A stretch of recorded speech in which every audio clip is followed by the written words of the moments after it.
Hola chicos, ¿cómo estáis? Bueno, en este vídeo voy a hablar de un problema de trascendencia a nivel de salud pública bastante importante y con bastante repercusión a día de hoy, ya que muchas personas y cada vez son más padecen este tipo de trastornos o enfermedades. Y hablamos de las enfermedades o trastornos autoinmunes.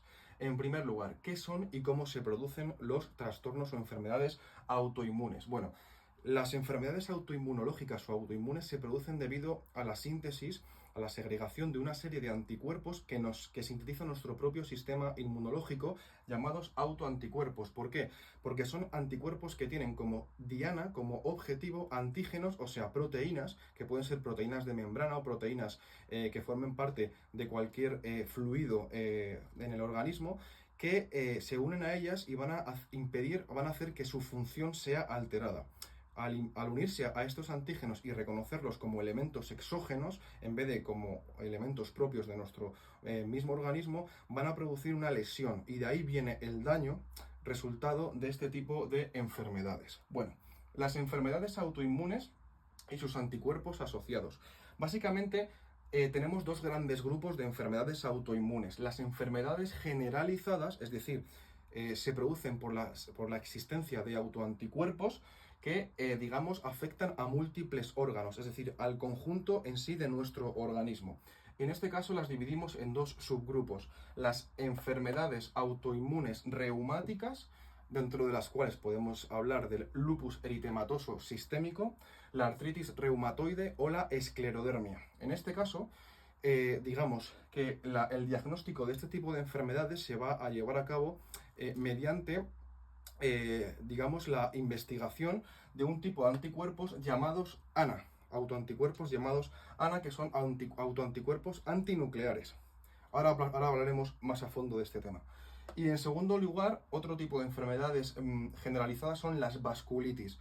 Normalmente las vasculitis lo que van a producir son la inflamación y el daño en los vasos sanguíneos. Os he puesto algunos de los ejemplos, como por ejemplo, digamos, la arteritis de Takayasu, que es un tipo de arteritis que afecta normalmente a las paredes de la arteria aorta y sus ramificaciones, a la poliarteritis nudosa clásica, que es también una inflamación y necrosis de los vasos sanguíneos de calibre mediano y pequeño, y a la crioglobulinemia, por ejemplo, que es la precipitación de anticuerpos anómalos que precipitan a temperaturas bajas y van a producir ese colapso de diversos vasos sanguíneos. Y este tipo de enfermedades generalizadas, las vasculitis, se van a diagnosticar mediante lo que es el diagnóstico de otro tipo de autoanticuerpos llamados ANCA. Vale, aquí quería llegar yo, los ANA y los ANCA. Vale, estos autoanticuerpos, realmente su diana, su antígeno, van a ser moléculas que estén implicadas en funciones generalizadas en nuestro organismo.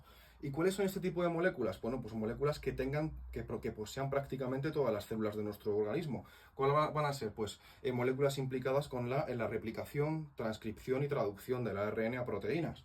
¿Vale? Por eso se llaman anticuerpos antinucleares, porque, digamos, son anticuerpos que se unen a los antígenos, a las moléculas que participan en este tipo de funciones que son generalizadas. Por eso afectan a múltiples órganos.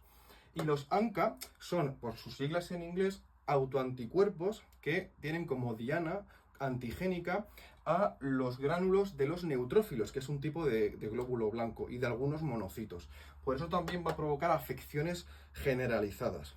En contraposición a las enfermedades generalizadas autoinmunitarias, las reumáticas y las vasculitis, tenemos las enfermedades autoinmunes específicas de un órgano. En este caso, los autoanticuerpos van a tener como objeto, como diana antigénica, a una parte, a un componente específico de un órgano. Aquí os he puesto pues varios ejemplos. Dentro de la tiroides, pues tenemos la tiroiditis autoinmunitaria. ¿Cuáles son los autoanticuerpos, digamos, que se han diagnosticado para este tipo de tiroiditis? Pues anticuerpos contra la peroxidasa tiroidea, o TPO, o los autoanticuerpos contra la tiroglobulina tiroidea, que es la TG. Páncreas, pues la diabetes mellitus de insulino dependiente, la diabetes. En este caso, los autoanticuerpos que se han aislado en este tipo de enfermedades son anticuerpos en contra, o que se unen a la descarboxilasa GAD65, ¿vale? La glutamato descarboxilasa, la GAD65. Dentro del tubo digestivo, pues tenemos la enfermedad celíaca y la enfermedad de Crohn. En este caso, los autoanticuerpos que se han aislado son autoanticuerpos contra la gliadina y contra la transglutaminasa tisular, la TGT. Bueno, son anticuerpos, hay algunos más, pero bueno, os he puesto algunos ejemplos solamente. Dentro del hígado, pues tenemos la hepatitis autoinmune. Pues en este caso tenemos autoanticuerpos contra, digamos, el músculo liso y autoanticuerpos que se unen a las mitocondrias, antimitocondriales. Dentro del sistema nervioso podríamos hablar de la esclerosis múltiple y de la miastenia grave. La miastenia grave es una enfermedad neurodegenerativa que consiste en que, bueno, pues los autoanticuerpos se unen al receptor de la acetilcolina, con lo cual la señalización nerviosa no se produce, entonces el músculo no se contrae y se produce una atrofia y un dolor del músculo esquelético. Y por último, por ejemplo, la piel. Dentro de la piel podríamos hablar de la dermatitis herpetiforme. Y en este caso los autoanticuerpos, o algunos de ellos que intervienen en este tipo de enfermedad autoinmune, son autoanticuerpos contra los desmosomas y también contra la membrana basal epidérmica de la piel. Bueno, dentro de los ANA, que os he comentado anteriormente, es decir, los anticuerpos antinucleares, pues hay varios tipos también. Podemos hablar de anticuerpos que se unen a los antígenos, que puede ser el ADN doble cadena nuclear, las histonas, la proteína Smith o, por ejemplo, las ribonucleoproteínas, las U1. Al final, el fundamento de esto es que entendáis que en función del tipo de enfermedad autoinmune, ya sea generalizada o específica de un órgano, el origen de este tipo de enfermedades autoinmunes es la producción de autoanticuerpos por parte de nuestro propio sistema inmunológico que actúan reconociendo nuestros propios antígenos como extraños, ¿vale?